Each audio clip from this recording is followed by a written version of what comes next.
उहाँले सोध्नु भएको थियो है, एसआइपी कसरी गर्ने मैले हजुरलाई चाहिँ खबर गरेको थिएँ र हजुरले एसआइपी गर्दै आउनु भएको होला होइन।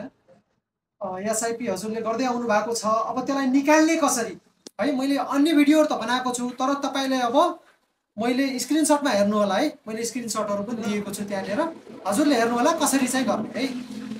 त्यहाँनिर हजुरको है क्यान्सिलेसन फर्म हुन्छ है, सुरुमा हजुरले क्यान्सिलेसन फर्म भर्नुपर्ने हुन्छ, जहाँ हजुरको क्यान्सल हुन टाइम लाग्छ। फर्म भरिसकेपछि हजुरले सबमिट गर्ने, सबमिट गरिसकेपछि क्यान्सल हुन टाइम लाग्छ। क्यान्सल भइसकेपछि है, क्यान्सल भइसकेपछि हजुरले अर्को प्रक्रिया जुन चाहिँ रिडिम्सन भन्छ होइन, रिडिम आफ्नो युनिट्सहरू रिडिम, हामीले त युनिट किनेका हुन्छौँ त्यो पैसाले है, युनिट किनेका हुन्छौँ, त्यो युनिट रिडिम्सन भन्छ होइन, त्यो युनिट रिडिम्सन हजुरले रिडिम गर्नुपर्ने हुन्छ है, रिडिम गर्नुपर्ने हुन्छ। त्यसको लागि पनि मैले फर्म हजुरलाई स्क्रिनसटमा हेर्नु होला है, फर्म चाहिँ हजुरले चाहिँ भर्नुपर्ने हुन्छ है, त्यो फर्म हजुरले भर्नुपर्ने हुन्छ र भरिसकेपछि त्यो पनि हजुरले सबमिट गर्नुपर्ने हुन्छ।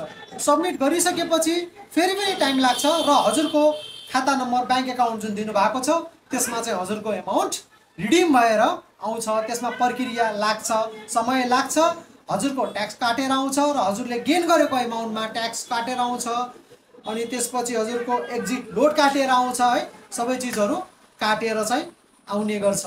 हस् त धन्यवाद। अरू पनि केही जानकारी लिनु परेमा कमेन्ट चाहिँ गर्नु होला र म भिडियो बनाउने नै छु।